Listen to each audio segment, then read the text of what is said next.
Hi guys! Omel Cruz po. Welcome back sa channel. Sa video na to tayo ay magre-review ng Insta360 Anti-Gravity. Ang haba ng name niya, no? Pero meron tong nickname A1. Hindi AI, A1. A1 ko sa inyo. Okay do. Joke lang po. So itong Anti-Gravity, ito yung pinakakauna-unahang drone ni Insta360. Meron siyang incorporated na 360 camera. Siyempre, ang specialty ni Insta360 ay 360 camera. So, nung gumawa siya ng drone, merong 360 camera. So, nakakakita yan paligid at yung drone nagiging invisible. So, anong meron sa drone na to? Marami. Lahat ay bago. Pati papalipad sa kanya ay bago ang style. Mahigit 1 linggo ko na itong pinag-aaralan paliparin. At hanggang ngayon, hindi ko pa gamay. Kung galing ka sa DJI na drone, tapos hahawa ka ng Insta360, medyo maninibago ka. Iba yung way niya ng pagpapalipad. Siya ay foldable drone. Yan. Na-unfold siya lahat pabuka. Wala yung tinutwist na katulad sa mga mini. Kasing size ito halos ng mini kasi nandun din siya sa kategory ng below 250 grams. Yung kanyang battery, ito ang gaang. Kasi mabigat itong aircraft nila eh. So binawi nila, pinagaang nila yung battery para pumasok doon sa category na yun. Kaya yung flight time nito bawas, nasa around 20 minutes lang. Hindi ko maalala kung 24 or 29. Basta nahandun lang. Unlike doon sa mga mini, umaabot ng hanggang 51 or 52 minutes ang flight time ng mga DJI minis. Meron siyang front obstacle sensors pero wala siya sa gilid at saka sa likod. Meaning, ang lipad nito puro paabante lang. Puro forward. Wala itong atras, wala itong patagilid. Sa ilalim, meron siyang downward vision sensors, merong infrared sensors, at saka meron siyang flashlight. Makakatulong ito pagka nagpapalipad sa gabi kasi light dependent nga yung pagiging stable niyan lumipad. So pag madilim, umiilaw ito para matulungan siyang mag-hover in place. Ang kanyang propeller, same ng mga Mini 1 hanggang Mini 4 na DJI screw type. Unlike sa Mini 5 Pro, quick release na. So, ang kulay niya white, ang battery niya kulay black. And then, itong battery niya nakakatuwa, no? Parang meron siyang, touch sensitive na pag hinawakan mo ganyan, umiilaw, sinasabi kung ano yung kanyang battery capacity.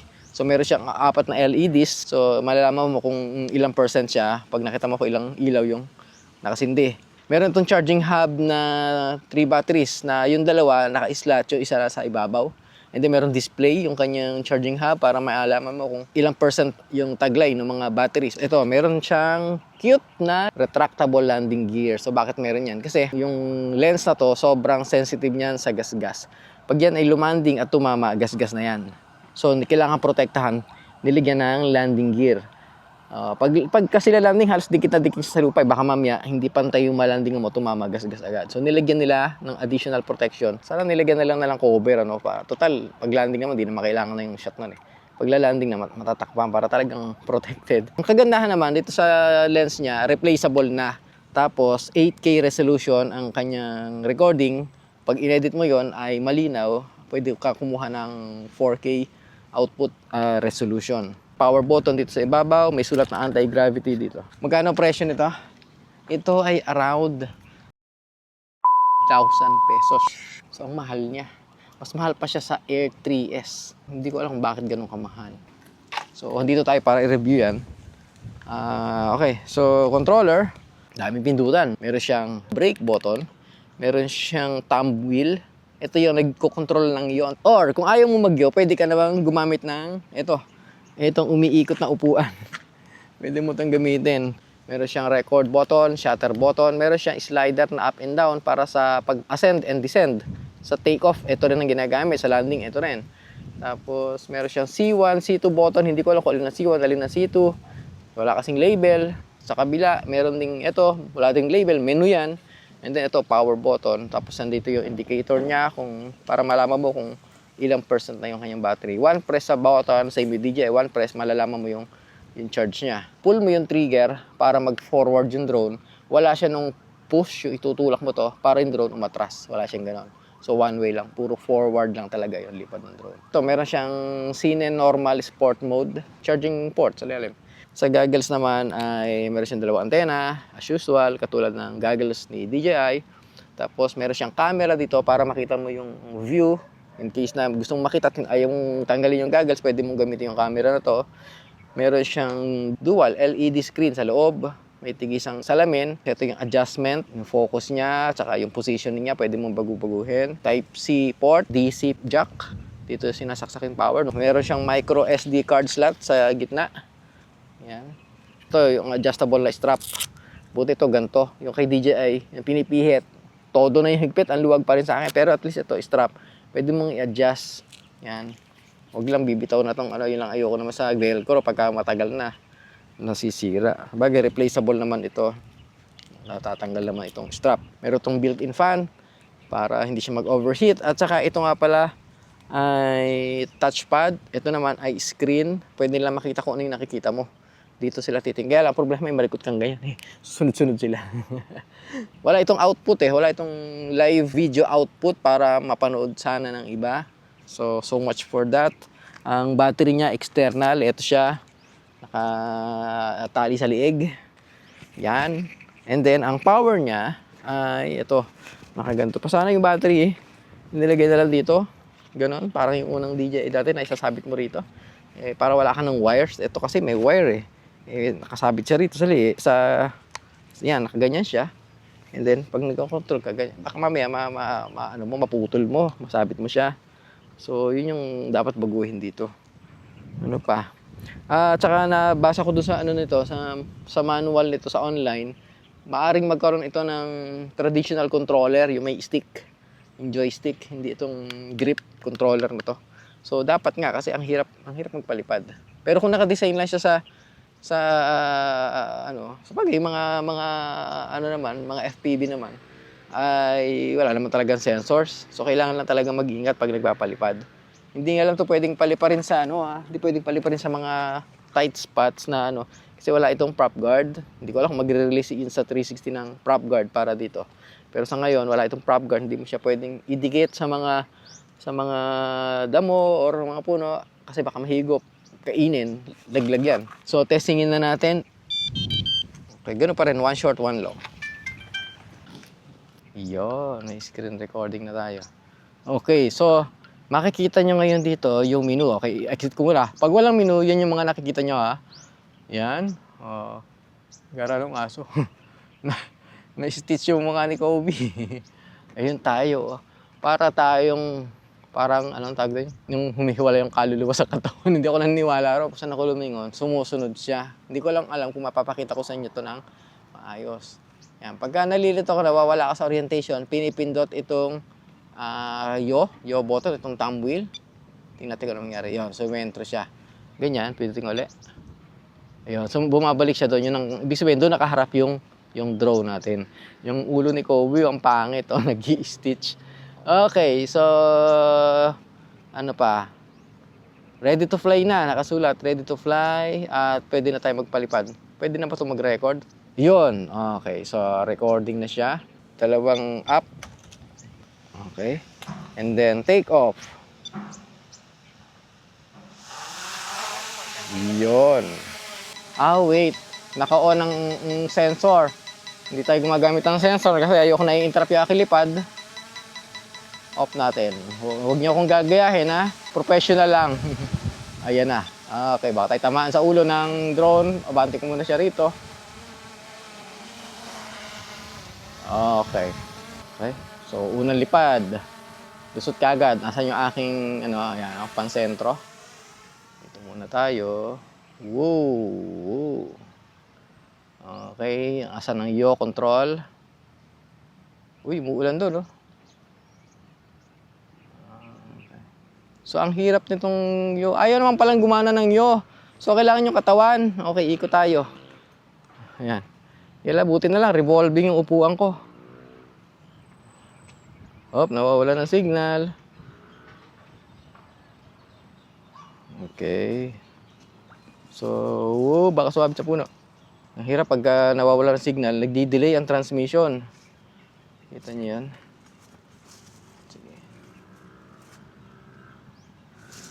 Yan, umiikot-ikot na ako dito sa mga damuhan. Woo! Hindi ma-shoot. Woo! Okay. Shoot naman. Mamaya mag-delay eh. Okay.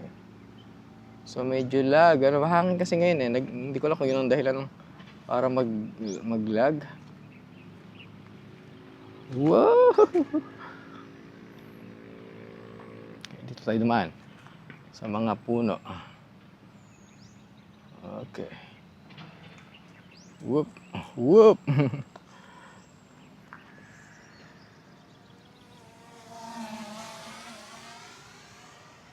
Nice. Okay, dito naman tayo. Ito, nasa kabila tayo ng pader. So, expect na wala ang signal. Okay. And then... nasasabit ako yung paa ko. Nasasabit.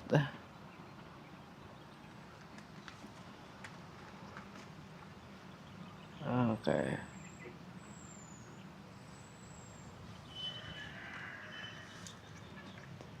Okay, tsura ng drone. Hindi ko kasi nakikita yung drone eh. Siyempre, natatakpan ng goggles yung mata ko. Ang nakikita ko lang ay itong view. So, hindi ko alam kung itsura ng drone pagka ako'y umiikot. Gara.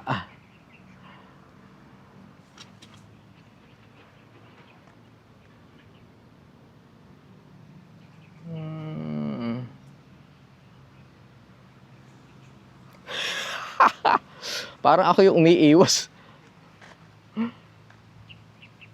Para kang nakasakay talaga. Yun yung pakiramdam niya. Okay, pag nag-crash to, hindi to nakakatuwa. So, ito, sa editing, pwede nyo mabago. Pwede nyo i-reframe kung ano yung mga shot niya. Sige, mamaya, i-reframe natin to. Okay. Ako kasi dynamic flyer, hindi ako sanay magpalipad ng ano. Ito kasing Insta360 na anti-gravity. Naka-design lang to para lumipad ng mga straight na lipad.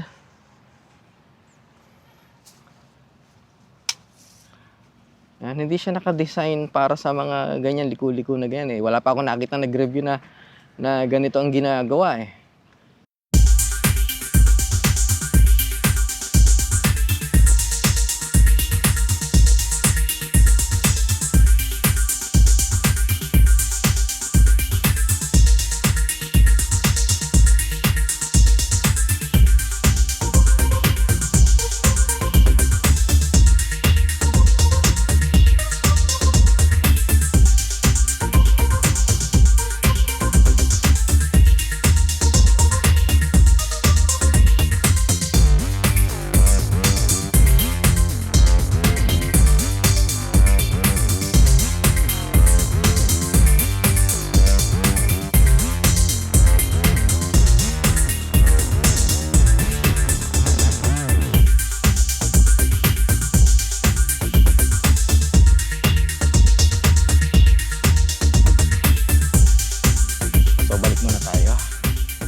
Dahan lang.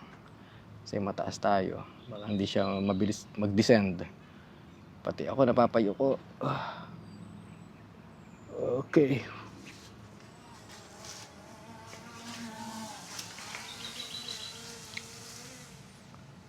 Lalanding na lang.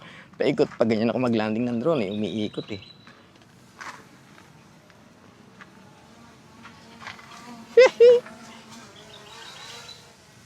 Hirap. Nasaan ba yung ano?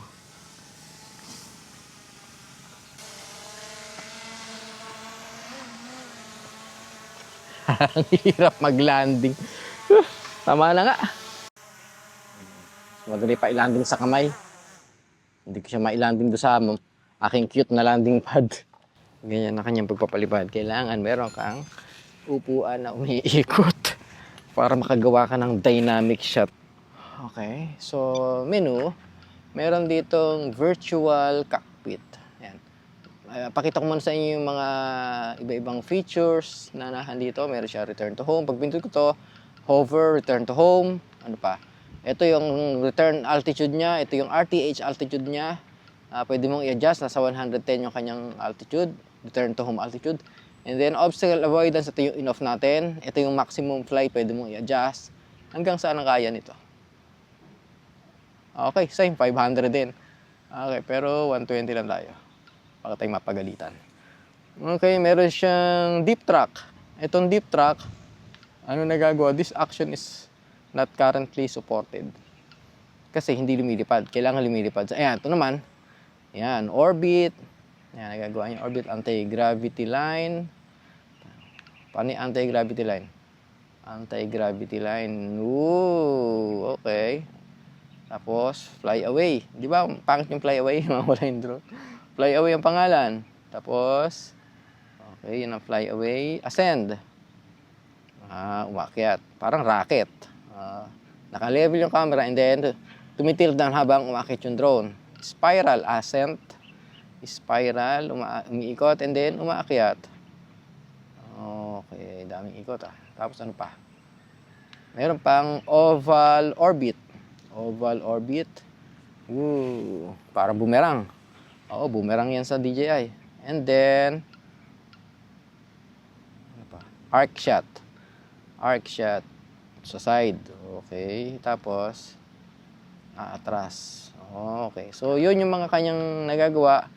Kung mag-orbit ka sa sasakyan, may technique na ginagawa pero hindi ko maintindihan kung titingin kang gano'n sa kanila. Kahit doon sa tutorial, kung hindi raw magagawa, ang sinasuggest niya, gamitin mo na lang yung Sky Genie. Kasi hindi mo talaga magagawa ng mano-mano gamit itong stick na to kasi puro forward nga yung lipad O-orbit ka ng forward, yung camera yung haharap na gano'n, and then iikot siya ng circular. So, ang hirap nun. So, hindi siya basta nagagawa sa ganun, sa drone na ito. Sky Genie, tapos, yan, spiral, o kaya oval orbit. Ano gagamitin mo? Or spiral ascent, para ka makaikot. Meron ditong mataas sa puno. Itong puno ng bulak. Yan. Oops, stop. Gamitan natin ang Sky Genie, spiral ascent. Press C1 and hold subject. Okay. So, yan ang subject. Press C1 to start. Oh, okay. So, paano ko to i-break? Kakancel ito. Meron naman to break dito. Asan ba break? Okay. Okay, so yun ang spiral ascent. Try natin yung deep track. So, yan ako. Press C1 to select a subject. Okay. Mahabol din pala to. Yun.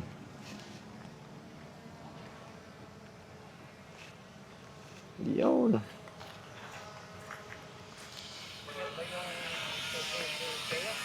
Iba to. Iba. Sumusunod rin pero ibang drone.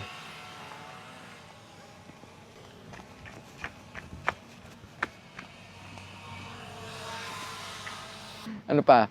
So, meron ditong virtual cockpit. Yan, virtual cockpit, dragon. Ayoko yung dragon. Puro dragon. Airplane, Thundercat, open cockpit. Uy, parang spaceship Ano to? Reindeer, Santa Claus. Tapos, may mangkukulang nakasakay ka sa stick. Ang pangit naman ng stick na yan. Oo, yun. Ganun pala pag about to start. Press C2. That's all. tinala. Basta magkakaroon daw ta ng joystick controller. So yun siguro abangan natin para mas magamit natin siya. Sa mga wala pang experience sa pagpapalipad ng drone, kung ito yung gagamitin niyo, wala kayong masyadong maging adjustments kasi sanay kayo agad dito. Pero kung kayo ay DJI Flyer, tapos bigla kayong gagamit ito, medyo maninibago kayo. Yung bago, yung pagkaka-arrange ng menu, yung mga settings niya, yung terms, yung pagpapalipad. Sa editing, kailangan niya ng time sa editing.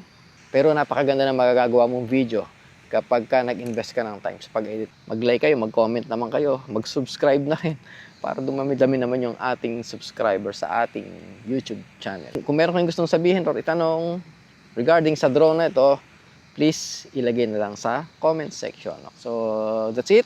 Maraming salamat po. Hanggang sa muli. Shoutout kay Altitude, maraming salamat sa drone. Gayun din, shoutout kay Straw Hat Louie. Shoutout kay The Explorer TV. Shoutout kay Junel Diong. Shoutout kay Jeremy Degit. Shoutout kay Ferdinand Pagya. Shoutout kay Unico. Shoutout kay Jerry Boy Fly. Shoutout kay Chris TV. Shoutout kay Benja. Shoutout kay Mind in Rewind. Shoutout kay Ram Droner at kay Jerome Sano. Hanggang sa muli.